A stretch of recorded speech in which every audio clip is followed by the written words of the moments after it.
Hello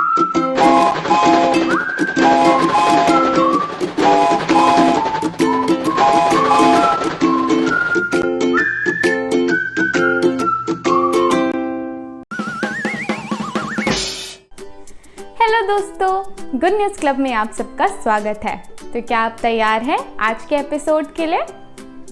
तैयार हो ना? मैं भी तैयार हूँ। तो चलो हर एपिसोड को हम शुरू कैसे करते हैं?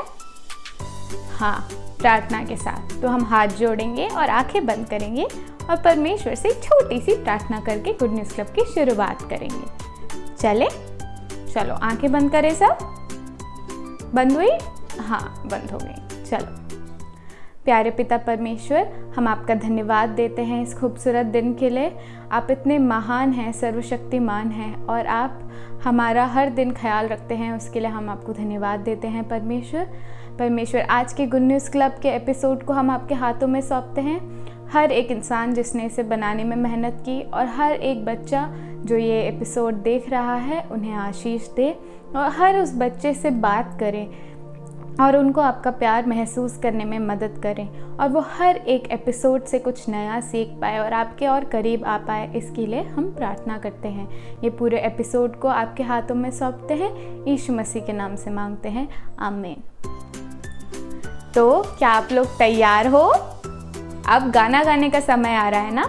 पर इस बार हमने कुछ अलग किया। क्या? क्योंकि हमने इतने गाने सीख लिए ना, अभी तक कितने सारे गाने सीख लिए ना हमने, तो हमने सोचा क्यों ना इस बार हम गाना रिपीट करें।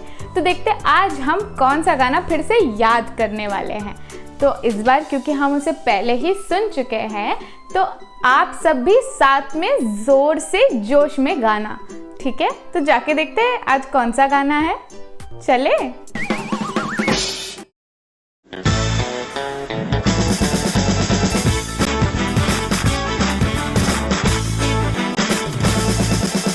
Rock, rock, rock, rock, rock and roll.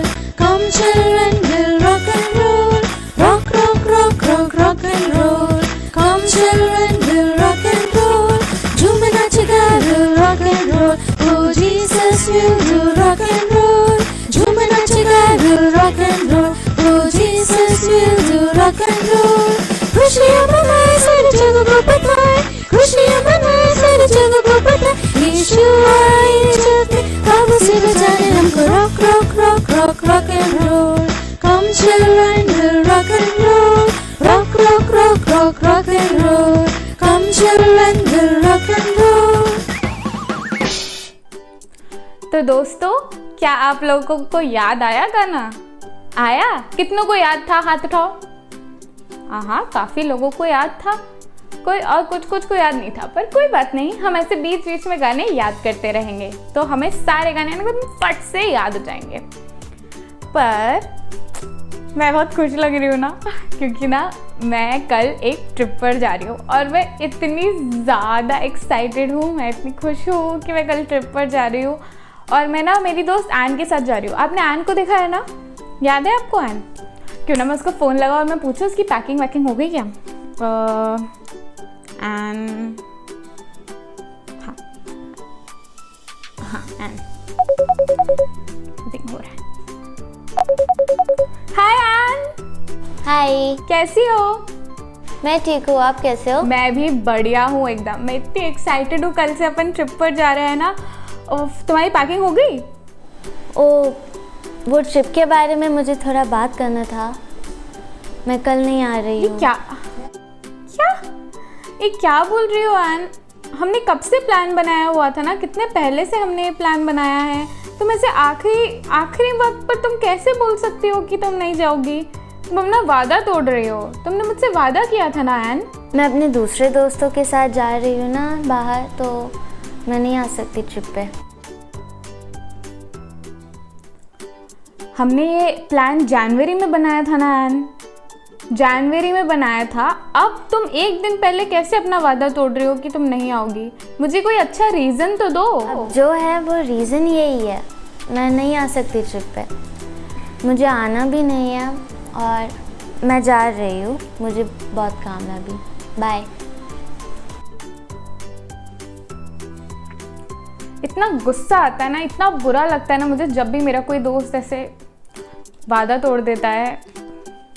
जब वादे पूरे नहीं कर सकते तो लोग वादे रखते क्यों हैं, देते क्यों हैं वादे? हाँ, सच बताऊं तो एक ही है जो अपने सारे वादे पूरे करता है। पता है कौन? परमेश्वर। परमेश्वर ही अपने सारे वादे पूरे करता है। भले ही हम मनुष्य कभी कभी अपने वादे पूरे रख नहीं सकते, और हम तो कई बार अपने वादे तोड़ देते हैं, है ना। हम कभी कभी हम खुद किसी और को दिया हुआ वादा तोड़ देते हैं, कभी कभी हमको किसी ने जो वादे दिए वो हम तोड़ देते हैं। और इतनी सारी चीज़ें हैं ना कि इतना बुरा लगता है सच्ची में जब वादा टूटता है तो। पर परमेश्वर हमसे बहुत प्यार करता है, वो सर्वशक्तिमान है, वो एक अद्भुत परमेश्वर है और वो अपने दिए हुए सारे वादे हमेशा पूरे करता है। और इसलिए हमें हमेशा किस पर भरोसा करना चाहिए? परमेश्वर पे। क्या आपको पता है आज का वर्ड अप क्या है? नहीं? तो मैं बताती हूँ, आज का वर्ड अप है परमेश्वर पर भरोसा करो, वह अपने वादे पूरे करता है। एक बार साथ में बोलेंगे, परमेश्वर पर भरोसा करो, वह अपने वादे पूरे करता है। चाहे हम मनुष्य अपने वादे पूरे कर ना पाए, परमेश्वर हमसे किया हुआ हर एक वादे को पूरा करता है। परमेश्वर का समय हमारे समय से कुछ थोड़ा सा अलग होता है। कभी वह हमारे समय से जल्दी और कभी वह हमारे समय के बाद आता है, पर वह अपने वादे हमेशा पूरे करता है। इसलिए हम क्या करेंगे? वर्ड अप बोले साथ में, 1 2 3। परमेश्वर पर भरोसा करो, वह अपने वादे पूरे करता है। तो मैं जल्दी से अपना बाइबल लेके आती हूँ और हम आज का मेमोरी वर्स सीखते हैं, ठीक है? तो मैं जल्दी से दौड़ के अपना बाइबल ले आई हूँ और अब हम आज का मेमोरी वर्स सीखेंगे। तो आज का मेमोरी वर्स इफिसियों की पुस्तक से लिया गया है, ठीक है? वो भी बाइबल में एक पुस्तक है, इफिसियों। तो आज का मेमोरी वर्स सीखें हम। इफिसियों 6:10। इसलिए प्रभु में और उसकी शक्ति के प्रभाव में बलवान बनो। इफिसियों 6:10। एक और बार पढ़ूं। इफिसियों 6:10। इसलिए प्रभु में और उसकी शक्ति के प्रभाव में बलवान बनो। इफिसियों 6:10। इसलिए प्रभु में और उसकी शक्ति के प्रभाव में बलवान बनो। यहाँ शक्ति का प्रभाव मतलब, शक्ति का प्रभाव मतलब कि परमेश्वर का, हमें ये समझना होगा, हमें ये महसूस करना होगा कि परमेश्वर की जो शक्ति है वह इतनी बलवान है और वो इतना कुछ कर सकती है, वो चीज़ें बदल सकती है हमारे लिए। और वो उसी शक्ति से, क्योंकि हमारा प्रभु इतना शक्तिशाली है, इतना बलवान है, उसका शक्ति का प्रभाव इतना ज़्यादा है, इसलिए ही तो वो अपने दिए हुए हर वादे को हमारे लिए पूरा करता है। आज का वर्ड अप याद है आपको? प्रभु पर भरोसा करो, वह अपने वादे पूरे करता है। एक बार साथ में बोलेंगे, प्रभु पर भरोसा करो, वह अपने वादे पूरे करता है। तो जब हम परमेश्वर पर भरोसा करते हैं तब हम क्या करते हैं? प्रभु की शक्ति और प्रभाव में बलवान बनते हैं, है ना? क्या लिखा है आज के वर्स में? प्रभु की शक्ति और प्रभाव में बलवान बनो, यही लिखा है ना? तो वो हम कैसे करेंगे? जब हम परमेश्वर पे अपना पूरा भरोसा करते हैं, है ना? तो चलो आज का मेमोरी वर्स सीखें। चलिए मैं पढ़ूंगी और आप मेरे पीछे पीछे बोलना। इफिसियों 6:10। इसलिए प्रभु में और उसकी शक्ति के प्रभाव में बलवान बनो। इफिसियों 6:10। याद हुआ? छोटा सा है ना, जल्दी से याद कर सकते हैं। साथ में बोलेंगे फिर से। इफिसियों 6:10। इसलिए प्रभु में और उसकी शक्ति के प्रभाव में बलवान बनो। इफिसियों 6:10। साथ में बोले एक बार, पक्का? चलो 1 2 3। इफिसियों 6:10 इसलिए प्रभु में और उसकी शक्ति के प्रभाव में बलवान बनो। इफिसियों 6:10। तो हम उसकी शक्ति के प्रभाव में बलवान कैसे बनेंगे? प्रभु पर पूरा भरोसा करके, है ना। एक बार आज का वर्ड अप फिर से बोलेंगे हम और फिर हम अपनी कहानी की तरफ बढ़ेंगे। बोले 1 2 3। परमेश्वर पर भरोसा करो, वह अपने वादे पूरे करता है। चलो जाके देखते हैं कि आज हम क्या सुनने वाले हैं अपनी कहानी में। चलें? सब लोग डर रहे थे। कुछ लोगों ने चिल्लाया, हम सब मर जाएंगे, हम सब मर जाएंगे। बच्चों, कौन है ये लोग? क्यों ऐसा बोल रहे थे? क्यों डर गए थे? आखिर हुआ क्या? आज के कहानी द्वारा आज हम सुनेंगे। परमेश्वर ने पौलुस के दिल में ऐसा एक बड़ी इच्छा डाल दिया कि वो दूसरों को यीशु का सुसमाचार सुनाए और आत्माओं को यीशु के लिए जीते। इसके लिए वो अलग अलग देशों में जाकर प्रभु का सुसमाचार सुनाते थे। कुछ दिनों के बाद पौलुस एथेंस में आया। उसने कहा, मुझे कुछ और स्थानों पर जाना है, फिर मुझे रोम को जाना है। पौलुस जानता था कि रोम के लोगों को भी यीशु के विषय में सुनने की आवश्यकता है। उस समय रोम संसार में सबसे महत्वपूर्ण शहर था। रोमी साम्राज्य के सबसे शक्तिशाली शासक कैसर था। पौलुस के जाने के लिए यह खतरनाक स्थान हो सकता था, परंतु पौलुस रोम के लोगों से प्यार करता था और उन्हें यीशु के विषय में बताना चाहता था। वो जानता था कि परमेश्वर पवित्र आत्मा उसे संभालेगा, परंतु पौलुस के रोम पहुंचने में बहुत समय लगा। पौलुस जहाँ जहाँ गए उसने लोगों को सुसमाचार सुनाया। यीशु का सुसमाचार आपके लिए भी है। यीशु परमेश्वर का इकलौता पुत्र है, वह परमेश्वर है और वह संसार की उत्पत्ति के पहले से ही है। परमेश्वर ने पूरे संसार को और जो इसमें है उस सबको बनाया। उसने सब प्राणियों को बनाया, आपको और मुझको भी। परंतु पहले लोगों ने परमेश्वर के विरोध में जाने का निर्णय लिया और इस तरह पाप संसार में आया। पाप वो प्रत्येक बात है, आप परमेश्वर के विपरीत सोचते हैं, बोलते हैं और करते हैं। पाप किसी का कत्ल करना या एक बैंक को लूटना हो सकता है, परंतु किसी के विषय में बुरा सोचना भी पाप है जिसे आप पसंद नहीं करते हैं, या एक टॉफ़ी चोरी करना भी पाप है। हम सब परमेश्वर के विरोध में पाप किए हैं और पाप के विषय में सबसे बुरी बात यह है कि पाप आपको परमेश्वर से हमेशा के लिए अलग करता है। आप अब पाप के कारण परमेश्वर के साथ मित्रता नहीं कर सकते हैं और एक दिन आप परमेश्वर से हमेशा के लिए अलग हो जाएंगे। भले आपने परमेश्वर के विरोध पाप किया है, वो आपसे प्यार करता है। भजन संहिता 118 का 1 में लिखा है, यहोवा का धन्यवाद करो क्योंकि वह भला है और उसकी करुणा सदा की है। परमेश्वर का प्यार सदैव बना रहता है। परमेश्वर का प्यार इतना महान है कि उसने आपके पाप की क्षमा करने के लिए एक मार्ग तैयार किया। परमेश्वर का पुत्र यीशु वो मार्ग है। लगभग 2000 साल पहले यीशु स्वर्ग से पृथ्वी पर आया। यीशु ने कभी कुछ गलत नहीं किया, परंतु कुछ बुरे लोगों ने उसे गिरफ्तार किया और उसे मारने के लिए सलीब पर लटका दिया।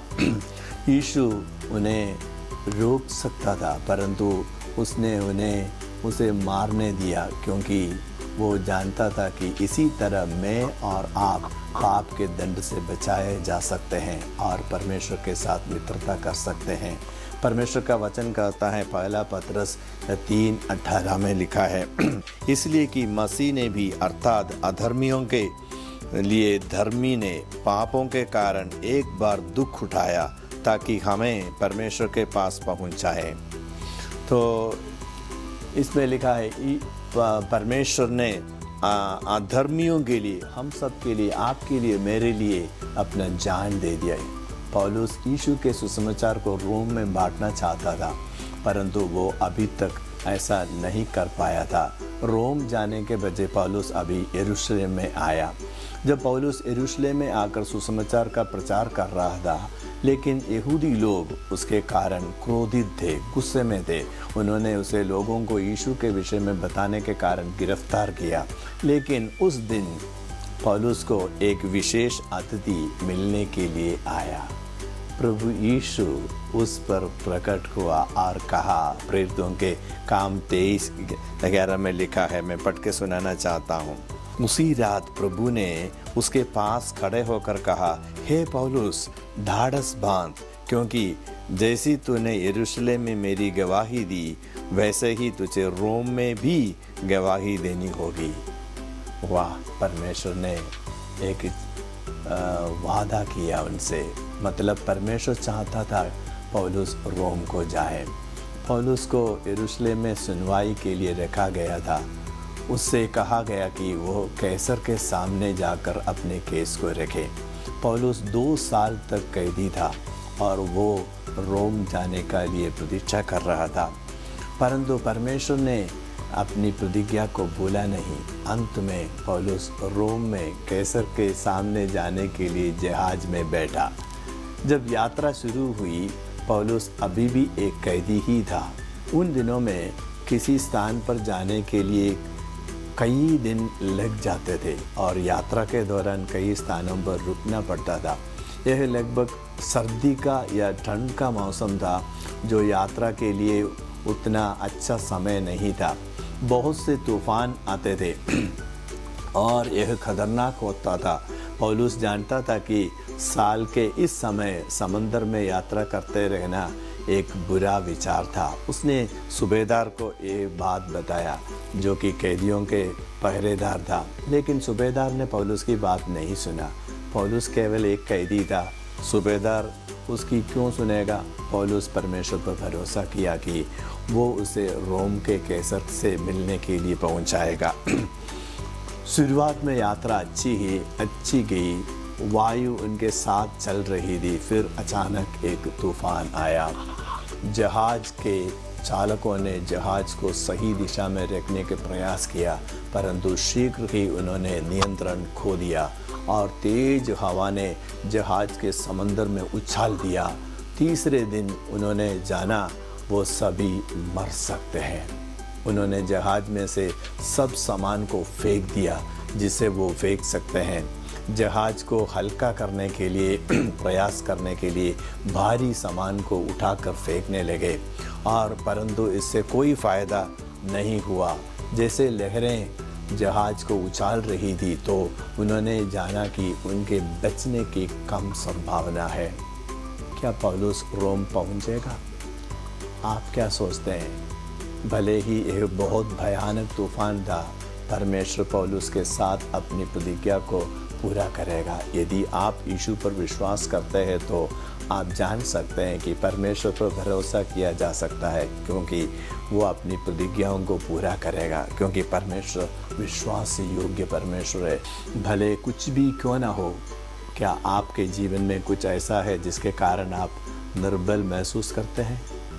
हो सकता है आप स्कूल में किसी विषय को नहीं समझ पाएंगे, तो और प्रयास करने का क्या फ़ायदा है, क्या लाभ है, ऐसा सोचते हो? जब आप निर्बल या उलझन महसूस करते हैं तो परमेश्वर के वचन बाइबल के में आपके लिए बहुत प्रतिज्ञाएं हैं। कोई अभी उम्मीद नहीं है, सूर्य दिखाई नहीं दिया, लहरें और बारिश नहीं रुकी, जहाज आगे पीछे झटके खाता रहा। जहाज चालकों, पहरेदारों और कैदियों ने जीने की आशा को खो दिया। वो इतने चिंतित थे कि उन्होंने भोजन खाना भी बंद कर दिया। लेकिन पौलुस खड़े होकर कहा, मैं आपको बता सकता हूँ कि हम में से कोई भी मरेगा नहीं, भले जहाज का नुकसान हो। पिछली रात प्रभु का एक दूत मेरे पास आया और मुझे बताया कि जहाज में जो लोग हैं उनमें से कोई नहीं मरेगा, और मैं कैसर के सामने जाऊंगा जैसे परमेश्वर ने प्रतिज्ञा की है। पौलुस ने भरोसा किया कि परमेश्वर उसे रोम लेकर जाएगा, जिससे उसने प्रतिज्ञा की थी। परमेश्वर अपनी प्रतिज्ञाओं को पूरा करने के लिए विश्वास योग्य है। यदि आपने यीशु को अपना उद्धारकर्ता माना है, आप जान सकते हैं कि परमेश्वर पर भरोसा किया जा सकता है कि वो अपनी प्रतिज्ञाएं पूरी करेगा। परमेश्वर विश्वास योग्य है, आप उस पर भरोसा कर सकते हैं। आज परमेश्वर के बच्चों के पास उसके वचन बाइबल में परमेश्वर की बहुत अद्भुत प्रतिज्ञाएं हैं। जब आप परमेश्वर के वचन को पढ़ते हैं, आप इन प्रतिज्ञाओं को देख पाएंगे। उनमें से कुछ प्रतिज्ञाएं हमें बताती हैं कि परमेश्वर कैसा है, अन्य प्रतिज्ञाएं बताती है कि जो उनके लिए क्या करेगा, और जो उस पर विश्वास करते हैं। जब आप निर्बल महसूस करते हो तो आप एक प्रतिज्ञा की ओर जा सकते हैं, जैसे रोमियो 15:13 में लिखा है, सो परमेश्वर जो आशा का दाता है, तुम्हें विश्वास करने में सब प्रकार के आनंद और शांति से परिपूर्ण करे कि पवित्र आत्मा की सामर्थ्य से तुम्हारी आशा बढ़ती जाए। वाह, कितना बड़ी प्रतिज्ञा है। वो हो सकता है कि आप दोस्त के साथ अपने जीवन के विषय में बात करना चाहते हो, जिस पर आप भरोसा करते हैं। याद रखें, परमेश्वर अपनी प्रतिज्ञाओं को पूरा करेगा। जब आपके जीवन बातें अनिश्चित हो तो आप परमेश्वर की विश्वास योग्यता पर भरोसा कर सकते हैं। दो तूफान अभी भी रुका नहीं था। तूफान शुरू हुए अब 14 दिन हो चुके थे। 14वीं रात को चालकों को लगा कि वो भूमि के नज़दीक है। उन्हें जांच की और भूमि नज़दीक ही थी, और परंतु कुछ चालकों ने धैर्य खो दिया और छोटी नाव में भागने का प्रयास किया। पौलुस ने एक जान लिया और सूबेदार और सिपाहियों को बताया, यह लोग एक तरीके से बचाया जा सकता है कि उन्हें जहाज़ पर रहना ही होगा। इसलिए उन्होंने छोटी नाव को काट दिया और उसे समुद्र में जाने दिया। पौलुस ने सबको कुछ खाने के लिए प्रोत्साहित किया। उसने कहा, अपने 14 दिनों से खाया नहीं, आपको शक्ति या बल की आवश्यकता होगी। परमेश्वर हमें बचाएगा। जब दिन निकला, उन्होंने भूमि को देखा, वो बच सकते थे।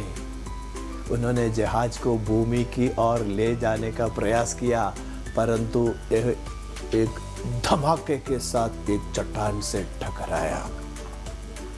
चट्टान पर जहाज टूटने लगे। जहाज के लिए समय समाप्त हो चुका था।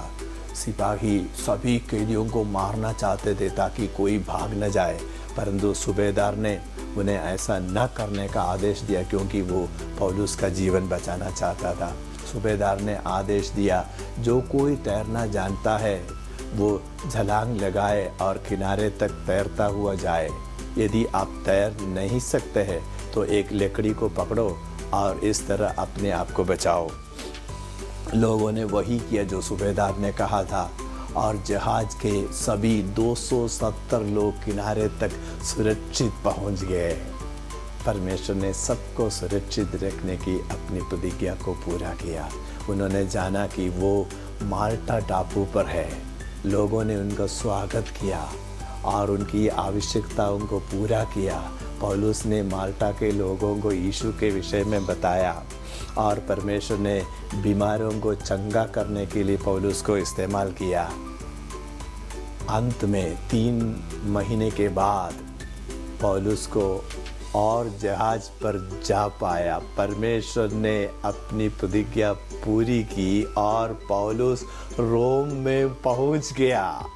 आइए हम खुशी मनाएं, क्योंकि पौलुस रोम में सुरक्षित पहुंच गया। परमेश्वर आपके साथ भी अपनी प्रतिज्ञाएं पूरी करता है। यदि आपने यीशु पर विश्वास किया है, फिर आप जब प्रतिदिन परमेश्वर का वचन पढ़ते हैं तो आप उन प्रतिज्ञाओं को देख सकते हैं जो बताते हैं कि परमेश्वर कौन है और वो आपके जीवन में क्या करेगा। जब आप निर्बल या घबराए हुए या अचंभित महसूस करते हैं कि क्या मेरे जीवन में परमेश्वर काम कर रहा है, तो उसका वचन पढ़ें और याद रखें कि वो अपनी प्रतिज्ञाओं को पूरा करने के लिए विश्वास योग्य परमेश्वर है। जब आप इस सप्ताह परमेश्वर के वचन को पढ़ते हुए समय बिताते हैं तो आप परमेश्वर की और प्रतिज्ञाओं को लिए देख सकते हैं, उन्हें लिख ले एक कागज़ में। परमेश्वर की सबसे बड़ी प्रतिज्ञा उन लोगों को आनंद जीवन देने की है जो यीशु पर विश्वास करते हैं। यीशु सलीब पर मारा गया और फिर जीवित हुआ ताकि आप अपने पापों से क्षमा प्राप्त करें और परमेश्वर के साथ आपकी विशेष मित्रता हो। यीशु का सुसमाचार आपके लिए है। यूहन्ना 3:16 में लिखा है, क्योंकि परमेश्वर ने जगत से ऐसा प्रेम रखा कि उसने अपना इकलौता पुत्र दे दिया ताकि जो कोई उस पर विश्वास करे वो नाश ना हो परंतु आनंद जीवन पाए। परमेश्वर ने आपसे इतना प्यार करता है कि उसने अपना इकलौता और पवित्र बेटा यीशु को आपके लिए मारे जाने के लिए भेजा। जब आप यीशु पर और जो उसने सलीब पर मारे जाने और फिर जीवित होने पर विश्वास करते हैं तो आप नाश नहीं होंगे। नाश होने का अर्थ है मरना और अनंतता के लिए परमेश्वर से जुदा हो जाना। इसके बजाय आपको आनंद जीवन को प्राप्त करेंगे। आनंद जीवन परमेश्वर के साथ एक नया जीवन है जिसका आपके मरने के पश्चात भी अंत नहीं होता। जब आपके पास एक नया जीवन है तो परमेश्वर के साथ आपकी मित्रता होगी। परमेश्वर हमेशा आपके साथ रहेगा और उनके वचन के अनुसार जीवन बिताने के लिए आपकी सहायता करेगा। क्या आप आज आनंद जीवन के लिए यीशु पर विश्वास करेंगे? अपने सिर को झुकाए और अपनी आंखों को बंद रखें। यदि आप यीशु पर विश्वास करना और परमेश्वर के साथ आनंद जीवन प्राप्त करना चाहते तो मेरे पीछे सच्चे दिल से ये प्रार्थना कीजिए। प्रभु परमेश्वर, मैं मानती हूँ मैं भी पाप किया हूँ। मैं विश्वास करता हूँ प्रभु यीशु मसीह मेरे पापों के लिए क्रूस पर अपना जान दे दिया और तीसरा दिन जी उठा। प्रभु यीशु मसीह मेरे दिल में आइए, मुझे आनंद जीवन दे ताकि मेरे पापों का क्षमा हो जाए। अगर आपने सच्चे दिल से प्रार्थना की है, परमेश्वर के वचन के अनुसार परमेश्वर ने आपको आनंद जीवन दे दिए है, परमेश्वर ने आपको अपना बच्चा बनाया है, आप परमेश्वर पर भरोसा कर सकते हैं क्योंकि वो वायदा को, प्रतिज्ञाओं को पूरा करता है। धन्यवाद देंगे प्रभु परमेश्वर। आज के क्लास के लिए धन्यवाद। हमारे साथ वो मदद कर आपके ऊपर भरोसा करने के लिए हमें सहायता दीजिए। धन्यवाद के साथ प्रार्थना प्रभु यीशु मसीह के नाम से मांगते हैं, आमीन। तो आज की कहानी सुनने में मजा आया? कुछ सीखा? बहुत ही बढ़िया। पर अभी हमें तुरंत पता चल जाएगा कि आपने कहानी ध्यान से सुनी या नहीं। अब मैं आप लोगों से एक सवाल पूछने वाली हूँ और आप लोग ही मुझे उसका जवाब बताओगे। तो तैयार हो? अगर आपने सही जवाब बताया तो शायद आपके लिए भी कुछ सरप्राइज हो। वो तो मैं अभी नहीं बताऊंगी, पर सही जवाब देने के लिए मेरे सवाल पूछने के बाद आप नीचे जो नंबर दिया है या ईमेल आईडी दिया है, आप उसमें अपना जवाब भेज सकते हैं। उसमें आप क्या क्या बताओगे? उसमें आप अपना नाम बताओगे, अपना एज बताओगे और अपना जवाब बताओगे। ठीक है? मेरे सवाल का जवाब देंगे। नीचे दिए हुए नंबर और ईमेल आईडी पे आप अपना जवाब हमें भेज सकते हैं। तो आज का सवाल है, पौलुस कहाँ जाना चाहता था और वहां के लोगों को क्या बताना चाहता था? एक और बार बोल रही हूं, पौलुस कहाँ जाना चाहता था और वहां के लोगों को क्या बताना चाहता था? तो अगर आपने कहानी ध्यान से सुनी है तो आप ये तुरंत जवाब दे पाओगे। तो इस नंबर पे और ईमेल आईडी पे आप जल्दी से अपना आंसर हमें भेजो, हमें जवाब भेजो। और बाकी का मैं आपको भी नहीं बता रही हूँ। तो अब यहाँ पे इस सवाल के साथ हम आज का एपिसोड खत्म करते हैं। अब मिलेंगे अगले एपिसोड में अगले शनिवार, यही शाम 4:30 बजे। आप भी आना और अपने दोस्तों को भी लेके आना। ठीक है? मिलते हैं अगले शनिवार। बाय।